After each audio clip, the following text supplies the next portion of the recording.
Bonjour à toutes, bonjour à tous et bienvenue. Aujourd'hui, j'ai l'immense plaisir de traiter avec vous le gameplay de l'Armory Deck du personnage Kaio armé et dangereux, puisque vous l'avez élu ex aequo avec Dash Ayo. On traitera donc de celle-ci dans la prochaine vidéo de gameplay sur les Armory Deck. Kaio, c'est un personnage qui est vraiment incroyable à jouer, puisqu'elle a des combos qui sont lisibles et dévastateurs. À plus haut niveau, certains diront qu'il manque un peu de polyvalence pour pouvoir gérer toutes les situations, et derrière son apparent côté bourrin, il y a quand même une gestion de la défense plutôt fine qu'il faut avoir, puisque vous êtes sans cesse en train de devoir vous défausser de vos cartes. Il convient parfaitement si vous souhaitez vous lancer dans le jeu, pour retrouver des combos qui sont accessibles et vraiment dévastateurs. N'attendez pas pour vous lancer parce que vous allez vraiment très vite prendre goût au sang. Plus que jamais, affûtez votre arme dans ce cas-ci et connectez vos neurones, puisqu'aujourd'hui je vous invite à un pique-nique avec Kaio.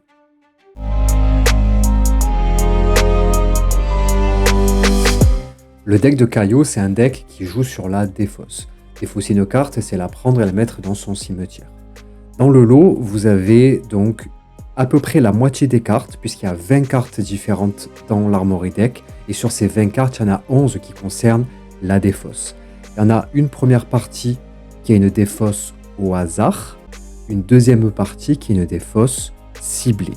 On va s'intéresser donc à des sous-catégories de ces deux types de défausses. Parmi les défausses au hasard, le premier type de défausse au hasard, c'est la défausse pure. Donc il y a écrit ici on se défausse au hasard, il y a écrit ici on se défausse au hasard. Concrètement, qu'est-ce qui se passe? On prend 4 cartes, dans notre main, on la met, on mélange, on peut même laisser la personne en face le faire. On pioche, et il y a une des cartes qui est défaussée, donc mise au cimetière, bien sûr face visible. Comme son nom l'indique, c'est une défausse qui est au hasard, et on va voir que ça a un fort impact sur les différents combos que l'on veut faire. La deuxième façon de se défausser, c'est d'abord de piocher, puis se défausser. On a donc des cartes qui nous invitent à piocher, puis défausser, piocher, puis défausser, piocher, puis défausser, et enfin, vous l'avez compris. L'idée, c'est donc d'avoir une main qui nous permet, une carte qui nous permet donc de piocher, puis ensuite de se défausser au hasard. Terminons donc par la défausse ciblée, autrement dit d'une carte sous condition. C'est le cas pour la fixe se frapper la poitrine, c'est-à-dire qu'on peut choisir une carte, défausser une carte que nous choisissons, à condition qu'elle ait 6 ou plus d'attaque, ou alors une défausse de la carte qui porte la mention, comme son nom l'indique, défaussez-vous de cette carte. Et dans les trois cas, ce sont des instantanés qui peuvent donc être joués à n'importe quand de la phase d'action, que ce soit la sienne ou celle de l'adversaire. Allez, on va se faire un petit récapitulatif pour être bien certain que vous ayez tout saisi. Je sais que de prime abord, ça paraît un petit peu abscon, et c'est parce que j'ai vraiment bien décortiqué tous les types de défausses avec tous les sous-types, afin que vous puissiez vraiment aller en profondeur et vraiment bien cerner le jeu pour comprendre comment il tourne et utiliser tel ou type de défausse pour pas que vous soyez surpris et surpris quand ça vous arrivera. Grosso modo, on a dans le deck, dans l'Armory Deck, 20 cartes différentes. Parmi ces 20 cartes, il y en a 11 qui sont de la défausse. Parmi cette défausse, il y en a 6 et 5, donc en gros moitié-moitié. Il y a une défausse avec pioche défausse, autrement dit la défausse n'impacte pas le nombre de cartes dans votre main, et une petite moitié qui est de la défausse pure, c'est-à-dire que ça a un impact sur le nombre de cartes dans votre main. C'est pour ça que ce type de deck, on dit qu'en général ils ont une intelligence de 3, 3,5, puisque en fait vous n'avez jamais 4 cartes dans votre main, puisque vous êtes toujours obligé d'en défausser une. Soit vous repiochez, ou soit c'est de la perte sèche. Ça fait 5 minutes que je vous parle des différentes catégories et de comment est-ce qu'on défausse, mais la question c'est à quoi ça sert de se défausser. En fait, vous allez voir que c'est plutôt simple, et c'est pour ça qu'en intro, je vous parlais de combos qui sont lisibles, et c'est pour ça que Kaio est un personnage qui est quand même très accessible. La défausse, son utilité, elle est écrite sur toutes ces cartes-là. On a des bonus d'attaque, je vous en prends au hasard. On a donc des bonus d'attaque, celle-ci plus 6, mais j'y reviens juste après, plus 2, plus 2. On a donc des bonus à l'attaque. On a votre moteur, votre carte maîtresse, en tout cas une de vos cartes maîtresses, c'est le fait d'avoir un encore une fois. Ça, c'est un go again systématique. On va comprendre pourquoi. Et ça, c'est un go again conditionnel. Sous-entendu, est-ce que l'adversaire va bloquer ou pas. Ça dépend de votre jeu. Et ça dépend de ce que fait l'adversaire. Nous, on va bien sûr préférer ce qui dépend de nous plutôt que ce qui dépend de l'adversaire. Même si on verra que parfois Caillou peut être un petit peu statistique. C'est-à-dire jouer beaucoup quand même sur les probabilités. Bonus à l'attaque. Go again. Création de tokens. Je rappelle que les tokens, c'est le mot français pour jetons. Même si maintenant, je sais plus, je crois que ça s'appelle plus token. Mais bref. En tout cas, pour ces tokens-là, quoi. Ces deux cartes-là vont me permettre, c'est écrit dessus, hein. À nouveau, hein, je vais un petit peu vite, mais c'est parce que c'est écrit dessus. Hein. Créer un jeton puissance, créer un jeton puissance. Un jeton puissance, qu'est-ce qu'il nous dit? En début du tour, vous gagnez encore un bonus d'attaque. On commence déjà, avec des cartes qui gagnent déjà un bonus, à sentir venir les tours à plus beaucoup. Presque enfin, on a cette ligne-là qui nous crée des jetons d'agilité. À nouveau, c'est écrit dessus, créer un jeton agilité, créer un jeton agilité. Un jeton agilité, qu'est-ce qu'il fait? Il rapporte un go again. Et ça, dans un deck qui se buff en puissance, qui se buff en discard, c'est extrêmement fou. Donc vraiment, on va être très très friand des jetons agilité. Peut-être même un petit peu plus des jetons d'agilité que les jetons plus 1. Et enfin, pour cette catégorie-là, on a cette carte qui est un bonus de défense. En gros, on se discarde et on gagne plus 3. Seulement quand on def, ce qui fait qu'on a une carte celle-ci qui défend à plus 5, moyennant le fait de s'être défaussée. Attention, ça veut dire qu'on va perdre 2 cartes au moment de défendre. Il va donc falloir être vigilante en utilisant celle-ci. Le second intérêt de défausser, ça va être de pouvoir déclencher le pouvoir de certaines cartes, puisque certaines cartes ne peuvent être jouées qu'à condition que l'on ait déjà défaussé une carte. Typiquement, ces deux, et en particulier celle-ci, on ne peut la jouer. Donc ces deux cartes-là ne peuvent être jouées que si l'on a déjà défaussé une carte. C'est donc tout naturellement et de façon absolument travaillée que l'on se retrouve sur notre personnage Caillou. Caillou, pour la défausse, c'est exactement ce à quoi il appelle, puisque il vous dit, dans la dernière partie, c'est que la première fois que l'on défausse une carte avec au moins 6 d'attaque, spoiler alerte, toutes les cartes ont 6 d'attaque, vous allez voir pourquoi, pendant chacune de vos phases d'action, créez un jeton puissance. Ça veut donc dire que non seulement vous allez discard, donc défausser pour pouvoir utiliser les cartes et générer des triggers, mais en plus de ça, vous générez des jetons puissance, ce qui fait que vous entretenez un tour vous entretenez donc un cycle de DPS extrêmement violent, puisque quand vous jouez, au prochain tour, vous anticipez déjà de pouvoir vous buffer pour avoir des plus 1 à l'appel, que ce soit par votre propre discard au tour qui arrive, ou soit par la création de jetons de puissance. Donc en fait, Caillou, c'est un deck extrêmement agressif, mais aussi surtout très très oppressant, puisqu'en fait, à aucun moment, il y a de la relâche. Un Caillou bien joué avec un bon tempo, c'est un mur que l'on se prend en permanence. Si on ne fait pas attention à la façon dont on le gère, ou qu'on n'a pas bien senti, ou qu'on laisse trop la main sur le tempo, qu'on lui laisse trop la main, franchement, c'est un mur.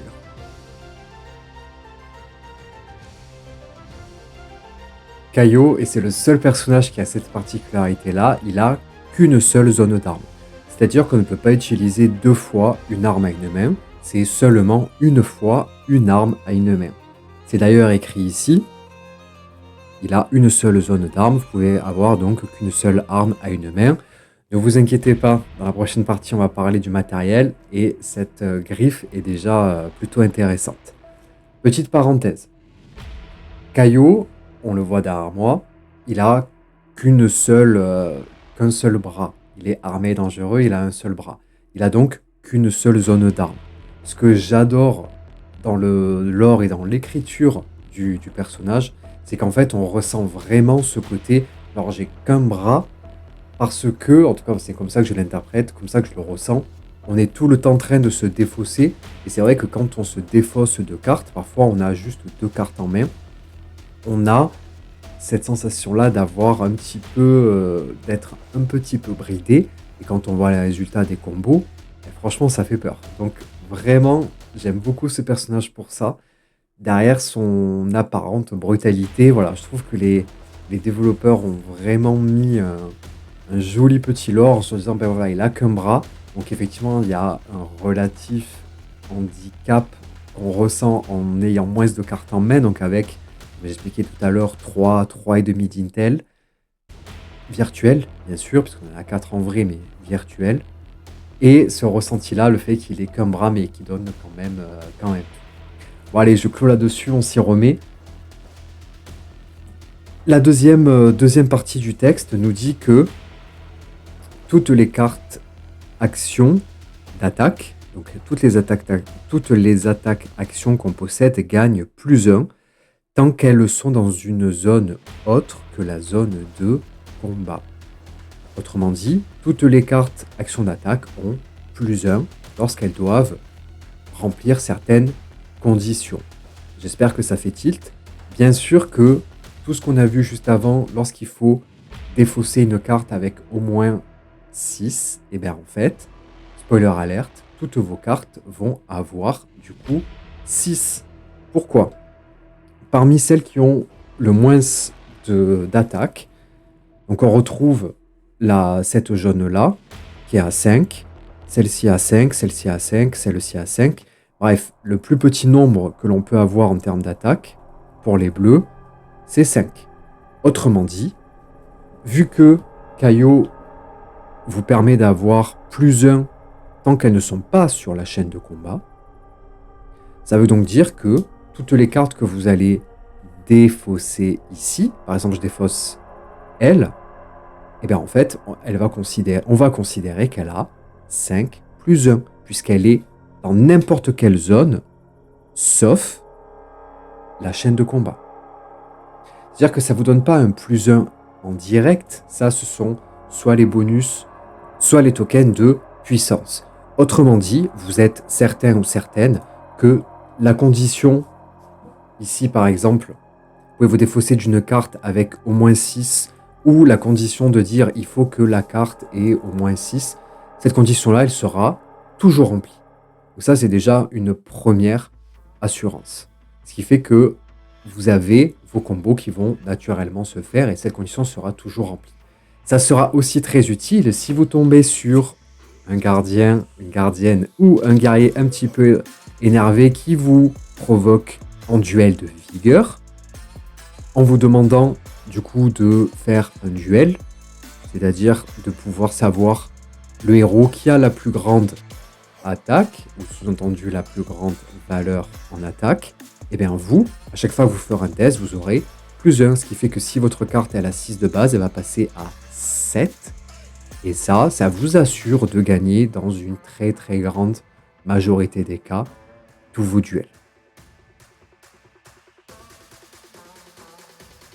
L'équipement de Caillot propose plein de petites touches extrêmement performantes pour venir compléter vos lignes de jeu, compléter les puzzles pour pouvoir vraiment faire des combos hallucinants, mais aussi propose vraiment une défense extrêmement intéressante, puisque on a donc du défense 1, 2, mais surtout du tempéré.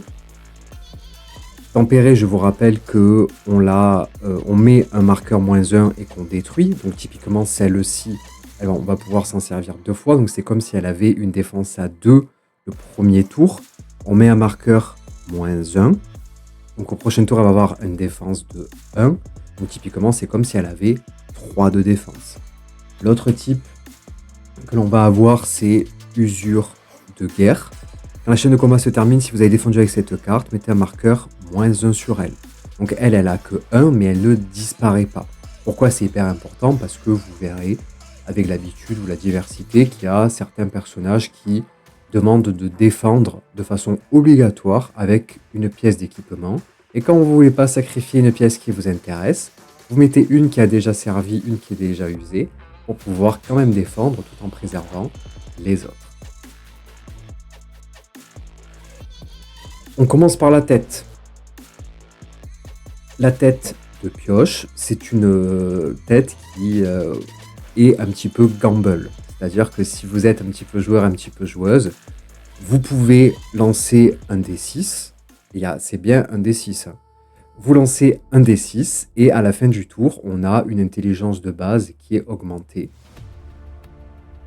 en fonction du chiffre obtenu. L'idée, c'est que vous pouvez, de façon temporaire, si vous voulez tenter le truc, ou que vous êtes un petit peu en arrière, pouvoir reprendre la main, sans mauvais jeu de mots, avec justement une plus grande main. Il défend quand même à 2 avec tempéré, donc ça veut donc dire que potentiellement c'est du 3. Le bras, les poignets. Les poignets, quand on a détruit une carte avec au moins 6, donc autrement dit toutes les cartes, et quand on défausse au hasard, ça arrive, on l'a vu, dans 6 cas sur les 10 cas de défausse au hasard.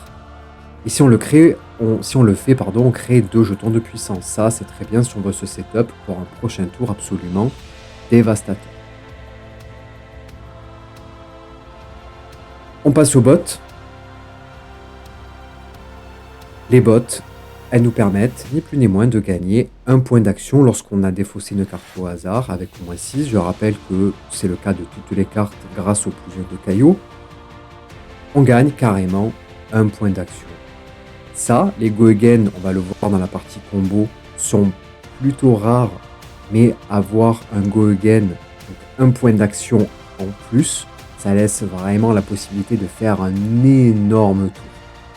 Grosso modo, ça fait plusieurs fois que je répète ça, mais ce qu'il faut avoir en tête, c'est que ce personnage-là permet de faire très très gros tours, et chaque carte est tellement dévastatrice que même si vous avez loupé un combo, que vous n'avez pas une bonne main, qu'il vous manque un petit peu de ressources, vous ferez quand même quelque chose. Enfin, le torse vous permet, c'est une excellente pièce, le torse vous permet ni plus ni moins d'avoir une remise de 1 de ressources sur chaque. C'est bien écrit sur chaque carte action avec au moins 6 d'attaque. Autrement dit, vous avez une réduction de 1 de ressources sur chacune de vos cartes. Et ça, c'est vraiment très très très fort. Puisque ça vous permet de pouvoir compléter une main, compléter une ligne de jeu, un puzzle, de le résoudre avec, par exemple, typiquement 2 de ressources en moins. Si vous voulez faire une carte avec un go again, qui vous manque 2 de ressources, et bien grâce à ça, vous pouvez débloquer la main. Donc vraiment, outre le fait que son équipement lui permette une très bonne défense dans l'ensemble, il apporte vraiment, alors c'est le cas pour tous les personnages bien sûr, mais il apporte vraiment la touche qu'il faut pour vous débloquer vos mains et permettre que tout s'emboîte parfaitement. J'ai gardé l'arme pour la fin, même s'il n'y en a qu'une, elle est absolument redoutable.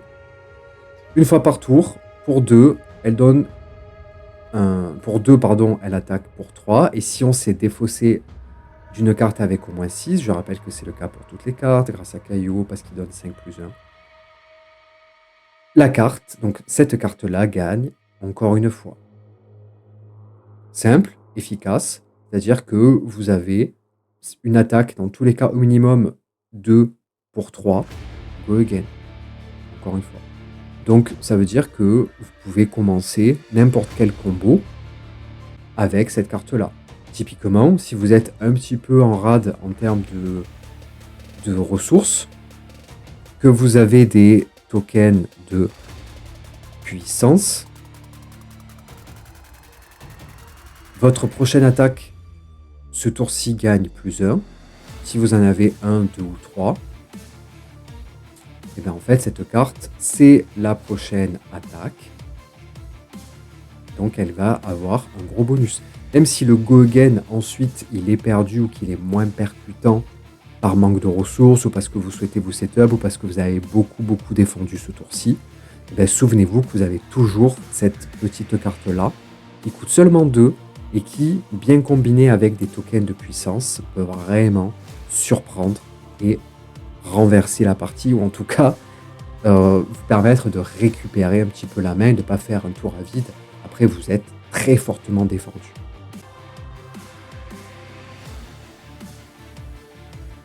On est dans les starting blocks pour que je vous montre quelques combos qui tournent. Mais avant, on va parler très rapidement des cartes qui nous restent. Les cartes qui sont ici sont des cartes mid-range / control.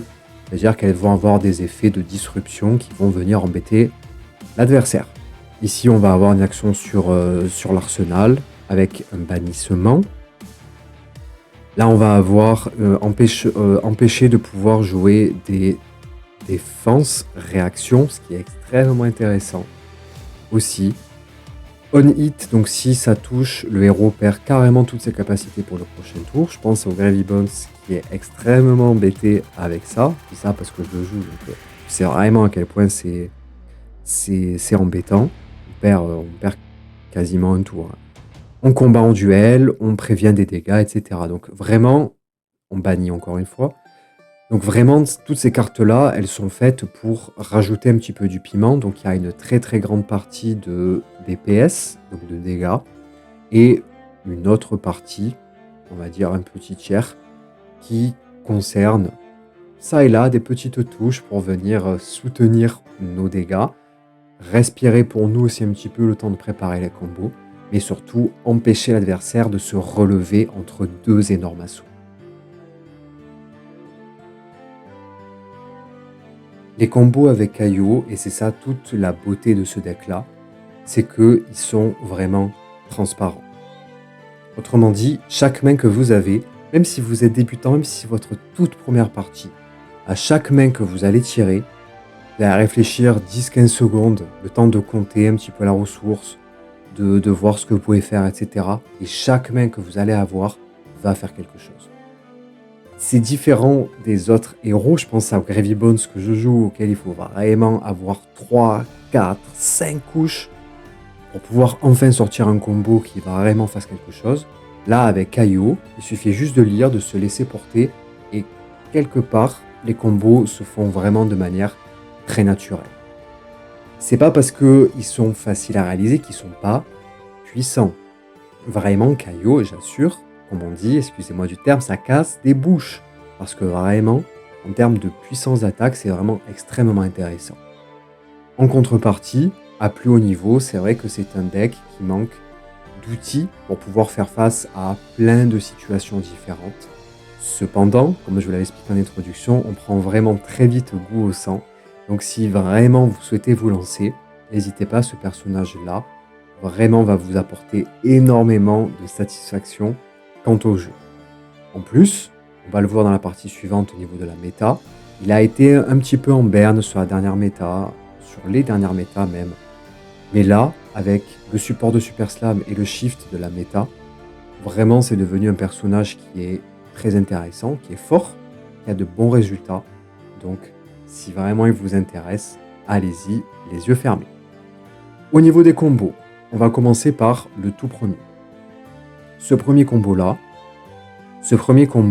il est basé sur cette carte absolument incroyable qui est Chevauchée Sauvage. Elle vous dit que quand elle attaque, on pioche des fosses. Si une carte a au moins 6, je l'aurais jamais assez répété, toutes les cartes ont au moins 6, parce que même si elle écrit 5 grâce au passif de Kaio, elles ont 6. Elle est défaussée, celle-ci gagne go again. Autrement dit, vous allez... Hop, je suis ici. Donc, j'ai ma main. J'ai pris une main. Je la mets. Je rappelle qu'on pose la carte à jouer et on la pitch ensuite parce qu'on ne peut pas pitcher pour rien. Donc, je pitch. Il me reste 1. Je pioche comme c'est indiqué. Je me défausse d'une carte au hasard. c'est elle qui est tombée. Bon, on perd elle, ok. Donc je la mets dans le cimetière. Si c'était une carte avec au moins 6, c'est le cas bien évidemment, cette carte-là gagne encore une fois. Ça veut dire que je propose un 6. Go again. Je regarde ma main. Qu'est-ce qu'il nous reste? Il nous reste croix à vif. Quand cette carte attaque, piochez une carte, puis défaussez-vous d'une carte. Si une carte avec au moins 6 est défaussée de cette manière, celle-ci gagne plus 2. Il me reste ici un seul de ressources, une ressource. Je vais donc placer cette carte. Je pitch ici, donc j'avais 4 moins 2, il me reste 2. Je pioche des fosses instantanément.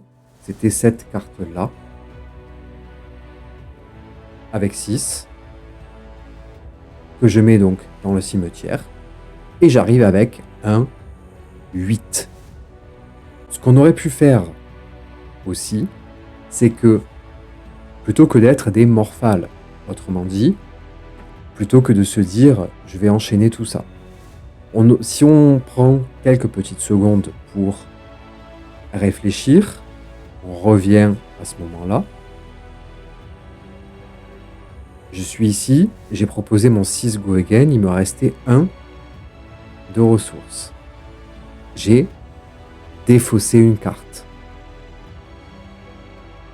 Maintenant, je compte. Cette carte croix vive coûte 2. Ma mandibule coûte 2. Je vais donc devoir, si je veux jouer tout ça, dépenser 4 de ressources.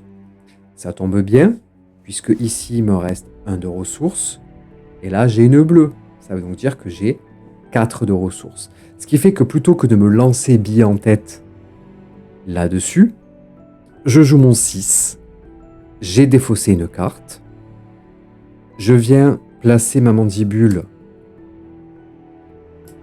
Donc, je suis à 3 plus 1, 4, moins 2, 2. Si je me suis défaussé d'une carte avec au moins 6, la griffe gagne go again. Ça veut donc dire que j'ai 3 go again. Il m'en reste encore 2 pour pouvoir jouer cette carte. Je vous rappelle que elle vous dit que piocher, défausser. Potentiellement un plus 2. Je viens rajouter un 6. Je pioche des fosses, j'ai de la chance, je suis sur une carte attaque. Il y a écrit 5, grâce à Caillou ça donne 6 puisqu'elle n'est pas sur la chaîne de combat. Donc j'ai mis 6 plus 2, 8, plus 3, plus 6.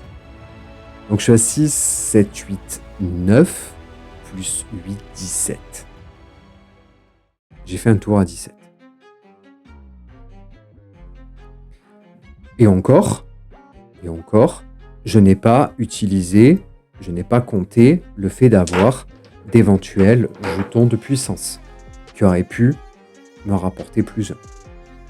Donc vraiment cette pièce-là, de ce combo-là entre chevauché sauvage et croix à vif, ce duo-là est vraiment extrêmement performant. Deuxième combo. Je suis toujours avec chevauché sauvage puisque je cherche un go again. On aurait pu aussi l'avoir avec cette écharpe-là. On prend un instantané, on discarde. Alors, je vais vous remontrer l'exemple pour pouvoir bien illustrer.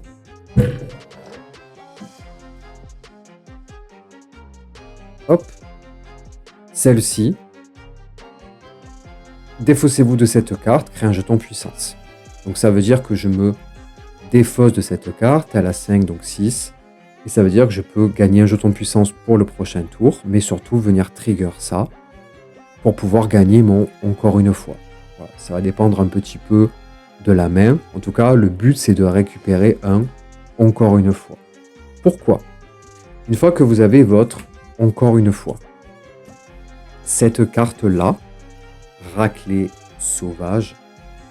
Cette raclée sauvage, elle vous donne, ni plus ni moins, une attaque à 12. Pour 3.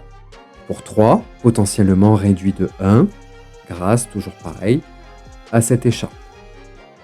Potentiellement 12 plus 2, potentiellement 12, oui, plus 2, si au tour précédent, vous avez détruit ça. Voire plus 2, plus 3, si vous avez créé un autre jeton de puissance et que vous avez discard celle-ci,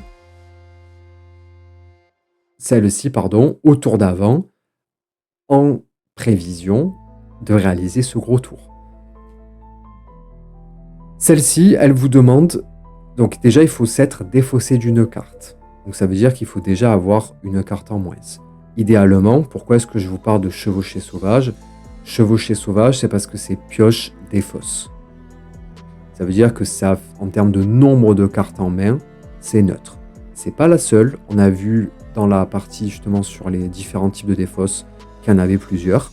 Cependant, c'est une qui permet de pioche défausse, sauf que c'est la seule qui donne Go Again. Il y en a une aussi qui donne Go Again, une autre rouge qui donne Go Again. Cependant, elle est soumise à condition, c'est-à-dire il faut que l'adversaire défende avec 2 cartes de non-équipement. Voilà. Moins de 2 cartes de non-équipement pour avoir Go Again. Nous, on préfère bien évidemment toujours dépendre de notre jeu à nous. Même si il est un petit peu gamble, vous allez comprendre pourquoi. On a donc une attaque, bref, on est sur notre Go Again. On a discard, on a donc défaussé, ça veut dire qu'on peut jouer cette carte. Il faut encore se défausser d'une carte au hasard. C'est là où c'est gamble. Pourquoi? Parce que si vous en avez qu'une en main, ça veut dire que vous avez joué une première carte. Vous avez joué une première carte. Idéalement, une carte instantanée. Pourquoi? Parce que s'il a fallu payer ici une ressource, vous avez donc pioché, défaussé. Donc, vous avez dû la payer. Vous avez pioché la première fois pour celle-ci, défaussé. Et là, si vous tombez sur raclée sauvage, en fait, votre combo tombe à l'eau. C'est pas bien grave, puisqu'on a vu que grâce à elle et la griffe, on peut se faire un super combo. Disons que j'ai de la chance et que je ne tombe pas sur cette carte-là et que j'ai discard celle-ci. Je vais retourner parce que là, on voit plus. Voilà. Ça, c'est ma pioche. Ça, c'est la discard. Je suis ici. On va dire qu'il me reste, allez, 1 de ressources. J'ai défaussé. Je peux jouer cette raclée sauvage, mais comme coup supplémentaire, il faut que je me défausse d'une carte au hasard. Ça veut donc dire que parmi ces 2 cartes qui sont là, j'en prends une des 2 et je défausse au hasard. On va dire que je suis tombé sur celle-ci. Et là, il me reste une carte. Et est-ce que je peux la jouer? Eh bien, en fait, en l'état, non. Ça veut donc dire que pour jouer cette carte, par exemple, avec en plus la chevauchée sauvage, il faut utiliser cette réduction-là. Pourquoi? Parce que grâce à la remise, à la promotion sur vos attaques avec ça de 1, coûte 1 de moins. Ça veut dire que la chevauchée sauvage, alors en plus là j'ai mis une rouge, pardon, excusez-moi, c'était au hasard, mais ça veut dire qu'il m'en resterait 2 et que la chevauchée ne coûterait pas 3, mais 2. Ça veut dire que là, on aurait mis un tour à 6 plus 12. Mais avec le côté un petit peu gamble, un petit peu j'aime prendre des risques, de devoir filtrer sa main 2 fois. Et franchement, c'est intéressant si on se sent un petit peu de jouer. Par contre, c'est vrai que si on perd cette carte, c'est foutu parce que quand je dis qu'on défausse, ça va dans le cimetière et ça sort de la partie. vous avez 3 copies de cette carte. Si vous êtes joueur-joueuse, n'hésitez pas à enchaîner ces deux-là. Mais sinon, préférez plutôt une autre ligne. Moi, je vous ai montré cette ligne-là avec un Go Again et aussi cet exemple-là pour attirer votre attention sur le fait que oui, ça paraît simple, mais comme il faut à chaque fois se défausser d'une carte et penser au prix de la carte pour pouvoir payer son coût en ressources, faites attention à ne pas vous retrouver avec une main avec laquelle vous ne pouvez pas jouer. D'accord ? C'est vraiment la subtilité avec Caillot, c'est-à-dire ne pas être trop tenté de vider sa main, faire des attaques. Vous avez vu que dans le premier exemple, en utilisant la mandibule, on a carrément gagné plus 3 de dégâts. Et avec ça, si on est trop gourmande, et bien en fait, on peut juste pas la payer. On peut rattraper le coup avec l'écharpe sauvage, mais c'était aussi pour vous montrer qu'il faut faire un petit peu attention. Parce que j'ai beaucoup répété, vous tapez n'importe quelle vidéo sur le deck de Caillot, on vous dit que c'est hyper facile, mais il y a quand même des subtilités et il faut faire un minimum attention quand vous jouez. Allez, on passe maintenant directement à la partie méta pour clore cette vidéo.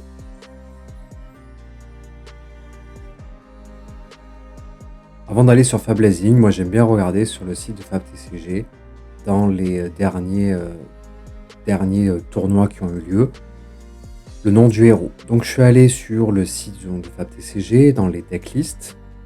C'était ici donc dans événements decklist. J'ai choisi le héros qui nous intéresse aujourd'hui, Caillot Armé Dangereux. Et on regarde. On voit que ici récemment, donc en octobre et en septembre, il a très bien performé. Donc on va dire il est 5e, plutôt intéressant. On peut ensuite cliquer, on a accès à la liste, etc. Deuxième point. On se met donc sur FabLazing, on regarde les 7 derniers jours sur Talishar. Je rappelle que lorsque l'on regarde sur Talishar, il faut oublier qu'il y a des gens comme vous, comme moi surtout, ou qui n'ont peut-être pas encore énormément d'expérience et qui se lancent, qui sont très motivés mais qui testent plein de decks, qui font des erreurs, qui enregistrent des vidéos hyper tard, qui font plein de choses en même temps et qui du coup biaisent un petit peu. Donc ça ne veut pas dire que un mauvais win rate, ça veut pas dire donc que le héros est mauvais, mais peut-être que c'est le joueur ou la joueuse ou le grand nombre.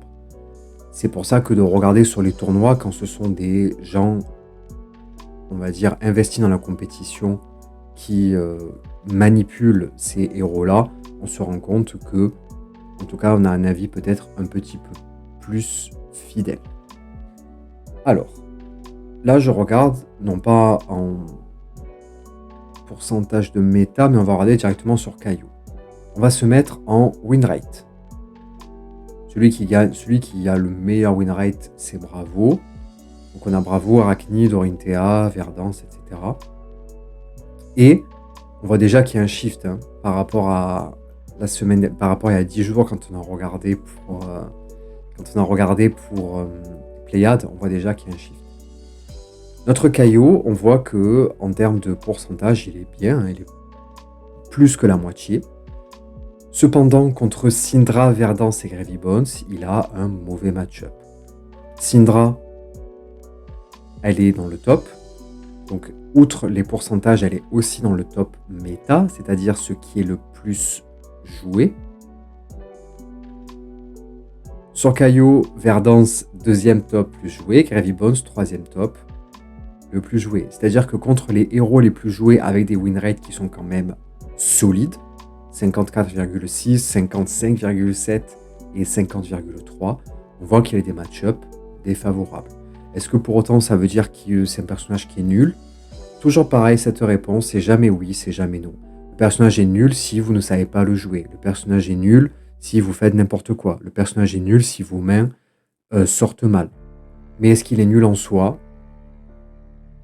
Pour moi, il y en a que vraiment un ou deux, comme Max Nitro ou Betsy, qui vraiment sont intrinsèquement pas trop taillés pour se comparer aux autres. Mais en tout cas, pour moi, c'est pas parce qu'il a un si bas win rate par rapport aux 3 personnages méta que c'est un mauvais personnage.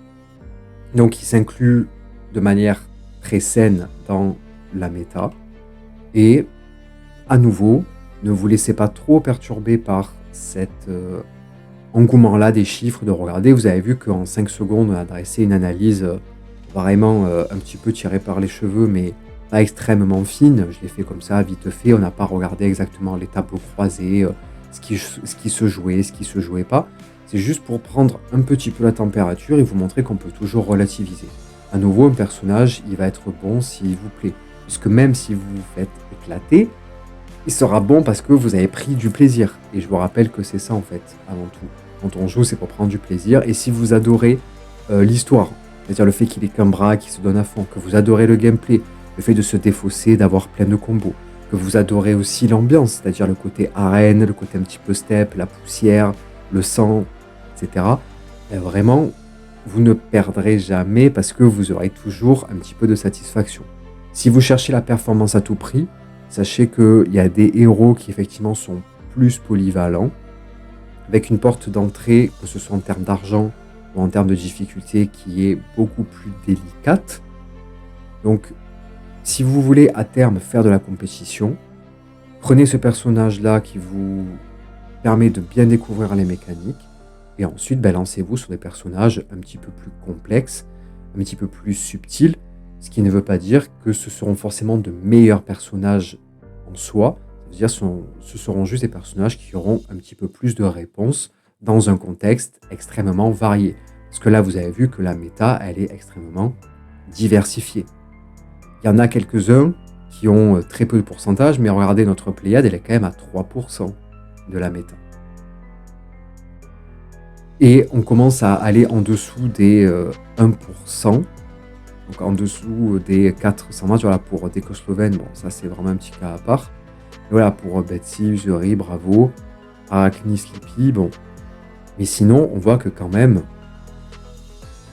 ça reste des nombres plutôt importants et que le premier, en termes de pourcentage joué, c'est 8%. Oui, c'est 8 fois plus, mais il n'y aurait pas un personnage qui a 50% de part de gâteau, tous les autres se partagent le gâteau. Le premier personnage a seulement, du coup, 8% du gâteau, et il partage avec les autres. C'était Osdax, régalez-vous bien, bonne game. Je vous ferai dans une seconde vidéo avec une petite annonce les upgrades de cet Armory Deck.